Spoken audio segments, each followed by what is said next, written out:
मसीह की हमारे जीवन पर प्रभुता और हमारे जीवन पर उसका अधिकार। जब हम यीशु मसीह को अपना उद्धारकर्ता स्वीकार करते हैं, तो हम केवल उसे अपने पापों से मुक्ति देने वाला नहीं, बल्कि अपने जीवन का प्रभु भी मानते हैं।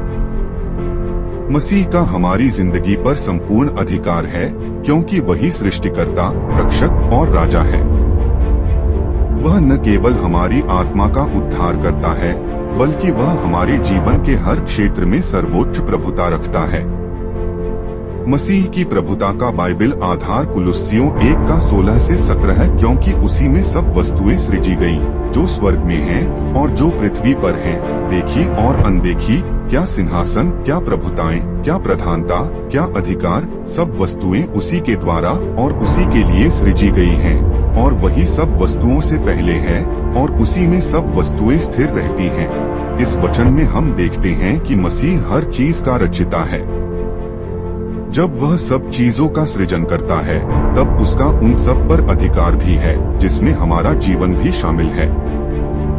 मसीह ही राजा है। आज की दुनिया आत्मनिर्भरता और खुद के राजा बनो की मानसिकता को बढ़ावा देती है, लेकिन मसीही जीवन में यह सच्चाई है कि हम अब अपने नहीं रहे।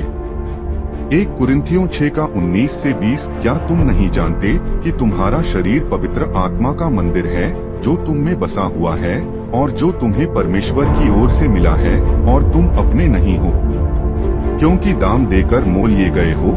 इसलिए अपने शरीर से परमेश्वर की महिमा करो। हमारे जीवन पर मसीह का स्वामित्व इसलिए है क्योंकि उसने हमें अपने लहू से खरीदा है। यह वचन हमें एक बहुत ही महत्वपूर्ण आत्मिक सच्चाई सिखाता है। हमारा शरीर अब हमारा नहीं रहा। जब हम मसीह पर विश्वास करते हैं और उद्धार प्राप्त करते हैं, तो हम केवल आत्मा से ही नहीं, बल्कि अपने पूरे अस्तित्व से परमेश्वर के हो जाते हैं। पौलुस यहाँ यह याद दिला रहा है कि अब हम अपने जीवन के स्वामी नहीं हैं, क्योंकि हम दाम देकर मोल लिए गए हैं, और वह दाम था यीशु मसीह का बहुमूल्य लहू। जब वह कहता है कि तुम्हारा शरीर पवित्र आत्मा का मंदिर है, इसका अर्थ है कि अब परमेश्वर का आत्मा हमारे अंदर वास करता है। ठीक जैसे पुराने नियम में मंदिर परमेश्वर की उपस्थिति का स्थान होता था, अब वही उपस्थिति हमारे शरीर में है। इसका मतलब है कि हम अपने शरीर को जैसे चाहे वैसे उपयोग नहीं कर सकते। यह अब परमेश्वर की महिमा के लिए समर्पित होना चाहिए। इसलिए मसीही जीवन केवल आत्मिक विचारों का विषय नहीं है, बल्कि यह हमारे शरीर, हमारी आदतों, हमारी सोच और हमारे कार्यों का भी प्रभु यीशु के अधीन होना है। हमें अपने शरीर के माध्यम से परमेश्वर की महिमा करनी है, यानी पवित्र जीवन जीना, अपने शरीर को पाप से दूर रखना और हर कार्य में प्रभु का सम्मान करना। यह वचन हमें एक नया आत्मसम्मान और उद्देश्य भी देता है। जब हम यह जानते हैं कि हम पवित्र आत्मा का मंदिर हैं और परमेश्वर ने हमें मोल लेकर अपनाया है, तो हम अपने जीवन को हल्के में नहीं लेते। हम पवित्रता में, आज्ञाकारिता में और परमेश्वर की महिमा के लिए जीते हैं। मसीह की प्रभुता हमें सिखाती है आज्ञाकारिता में चलना। यदि मसीह प्रभु है, तो हमें उसकी आज्ञाओं का पालन करना चाहिए। लूका 6:46 तुम मुझे प्रभु प्रभु क्यों कहते हो, और जो मैं कहता हूँ वह नहीं करते। मसीह की प्रभुता को स्वीकार करना सिर्फ एक भावनात्मक बात नहीं, बल्कि आज्ञाकारिता का जीवन है। जब हम जानते हैं कि मसीह हमारे जीवन का स्वामी है, तो हम हर परिस्थिति में उसकी योजना पर भरोसा कर सकते हैं। रोमियो 8:28 और हम जानते हैं कि जो परमेश्वर से प्रेम रखते हैं, उनके लिए सब बातें मिलकर भलाई ही को उत्पन्न करती हैं। यह विश्वास कि मसीह हमारे जीवन का राजा है, हमें हर संकट में शांति देता है। नीतिवचन 16:9 मनुष्य मन में अपनी योजना बनाता है, परंतु उसके कदमों को ठहराता यहोवा है। इस वचन में बाइबल हमें जीवन की एक बहुत गहरी सच्चाई सिखाती है। हम अपनी तरफ से योजनाएं बना सकते हैं, सपने देख सकते हैं और भविष्य के लिए रास्ते तय कर सकते हैं, लेकिन अंत में जो मार्ग हमारे जीवन में स्थिर होता है, उसे परमेश्वर ही निर्धारित करता है। इसका यह अर्थ नहीं कि योजना बनाना गलत है। बाइबल भी हमें बुद्धिमानी से जीवन की योजना बनाने की शिक्षा देती है।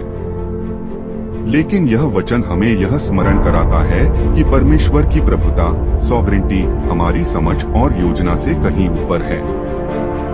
कई बार हम जो चाहते हैं वह नहीं होता और तब हम निराश हो जाते हैं। लेकिन इस वचन के द्वारा परमेश्वर हमें आश्वस्त करता है कि यदि हम उसकी संतान हैं, तो उसके मार्गदर्शन में ही हमारी जिंदगी आगे बढ़ रही है।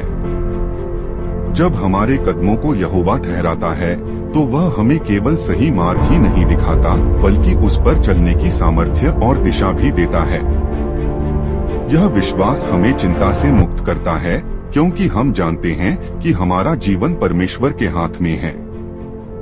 वह हमारे भले के लिए काम करता है, भले ही वह रास्ता हमारी समझ से परे हो। इसलिए हमें अपनी योजनाओं में परमेश्वर को शामिल करना चाहिए, प्रार्थना में मार्गदर्शन मांगना चाहिए, और जब हमारी योजना न चले तो भी विश्वास रखना चाहिए कि परमेश्वर का मार्ग उत्तम है। मसीह वास्तव में तुम्हारे जीवन का प्रभु है। बहुत से लोग यीशु को उद्धारकर्ता तो मानते हैं, परंतु प्रभु नहीं। लेकिन बाइबल कहती है रोमियो 10:9, यदि तू अपने मुंह से यीशु को प्रभु कहकर अंगीकार करे और अपने मन से विश्वास करे कि परमेश्वर ने उसे मरे हुओं में से जिलाया, तो तू उद्धार पाएगा। इसमें दो मुख्य बातें हैं, पहला है अंगीकार करना और दूसरा है विश्वास करना। जब पौलुस कहता है यदि तू अपने मुंह से यीशु को प्रभु कहकर अंगीकार करे, तो इसका अर्थ है कि कोई व्यक्ति खुले रूप से, संकोच या शर्म के बिना यह स्वीकार करता है कि यीशु ही उसका जीवन का प्रभु लॉर्ड है। यह एक साधारण कथन मात्र नहीं, बल्कि एक गहरी आत्मिक सच्चाई है। जब हम कहते हैं यीशु प्रभु है, तो हम यह मान रहे होते हैं कि वह ही हमारे जीवन का मालिक है, हमारी इच्छाओं, योजनाओं और निर्णयों पर उसका अधिकार है। दूसरी ओर अपने मन से विश्वास करे कि परमेश्वर ने उसे मरे हुओं में से जिलाया, यह उद्धार का मूल है। केवल यह मानना कि यीशु अच्छा शिक्षक था या नैतिक व्यक्ति था पर्याप्त नहीं है। हमें यह विश्वास करना आवश्यक है कि वह सचमुच मरा, गाड़ा गया और तीसरे दिन मृतकों में से जी उठा। यह विश्वास हमें यह आश्वासन देता है कि उसका बलिदान हमारे पापों के लिए पर्याप्त था और उसका पुनरुत्थान हमारी धार्मिकता और नई जीवन की गारंटी है। इसलिए यह वचन हमें यह सिखाता है कि उद्धार केवल बाहरी धार्मिक कर्मकांड से नहीं आता, बल्कि एक व्यक्तिगत और जीवित विश्वास से आता है। एक ऐसा विश्वास जो हमारे मुख से प्रभुता को स्वीकार करता है और हमारे हृदय से मसीह की मृत्यु और पुनरुत्थान पर पूरी तरह भरोसा करता है। ऐसा विश्वास ही सच्चा उद्धार लाता है। आइए हम परमेश्वर की ओर ध्यान लगाएं और प्रार्थना करें। हे परमपिता परमेश्वर यीशु, मैं तेरा धन्यवाद करता हूँ कि तू महान और सर्वशक्तिमान परमेश्वर है। तू वह है जो सब कुछ जानता है और तेरी योजना मेरे लिए सबसे उत्तम है। मैं स्वीकार करता हूँ कि मैंने कई बार अपने ही बल और समझ से अपने जीवन की योजनाएं बनाई हैं और तुझे पूछे बिना अपने मार्ग चुने हैं। परंतु आज मैं तेरे वचन से सीख रहा हूँ कि मेरे जीवन की दिशा को ठहराना तेरा ही कार्य है। हे प्रभु, मेरी बुद्धि सीमित है, पर तू अनंत ज्ञान वाला है। मैं अपनी योजनाओं को तेरे चरणों में रखता हूँ और तुझसे प्रार्थना करता हूँ कि तू मेरे जीवन का मार्गदर्शन कर, मेरे कदमों को अपनी इच्छा के अनुसार ठहरा। जब मेरी योजना और तेरी योजना अलग हो, तब मुझे आज्ञाकारिता और धैर्य दे, ताकि मैं तेरे मार्ग को अपनाऊं, भले ही वह मेरी समझ से परे हो। मुझे यह विश्वास दे कि तू जो कुछ भी करता है वह मेरे भले के लिए और अपनी महिमा के लिए होता है। पवित्र आत्मा, मेरी सहायता कर कि मैं प्रतिदिन तेरी योजना में चलूं और अपने शरीर, मन और आत्मा से तेरी महिमा कर सकूं। यीशु मसीह के नाम में मैं यह प्रार्थना करता हूँ। आमीन।